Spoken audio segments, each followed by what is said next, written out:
রাস্তা থেকে তোমাকে বাঁচিয়ে ঠিক রাস্তায় ঠিক পথে নিয়ে যায়, ওই পাওয়ারটাকে বিশ্বাস করি।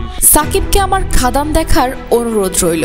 সাকিব তো এখন একজন মেগা স্টার। সাকিব খাদান দেখে বললেই আপনারা বুঝবেন খাদান সিনেমাটা কতটা ভালো। সাকিব খানকে নিয়ে একই বললেন ওপার বাংলার পাগলু খ্যাত নায়ক দেব। কেন বললো জানতে হলে ভিডিওটি শেষ পর্যন্ত দেখুন। দর্শক, বাংলা ইন্ডাস্ট্রি দাপিয়ে বেড়ানো নায়ক আমাদের মেগা স্টার সাকিব খান। সাকিব খানের ক্রেজ সম্পর্কে জানতে হলে সম্প্রতি কাতারের ফাংশন দেখলেই বুঝে যাবেন। আর তাই ওপার বাংলার দেবও সাকিবকে তার খাদান সিনেমা দেখতে বলেছেন। তিনি জানান সাকিবকে ভালোবাসে অনেক মানুষ, তাই সাকিবই যদি সিনেমাটা দেখে রিভিউ দেয় তাহলে আমার যারা হেটার্সরা আছেন তারা আমার সিনেমা সম্পর্কে জানবেন। দেবের এই কথার পরেই পুরো সোশ্যাল মিডিয়া সরগরম হয়ে পড়েছে। সকলেই বলছেন সাকিব যে একজন মেগা স্টার তা দেবও স্বীকার করে নিয়েছে। তাই তার খাদানের প্রচারণা বেশি করে করতে সাকিবকে অনুরোধ করছে। আরেক পক্ষ বলছে দেব সাকিবকে টিটকারি মেরেই এই কথা বলেছে। যদিও একটি গণমাধ্যম এই বিষয়টি প্রকাশ করলেও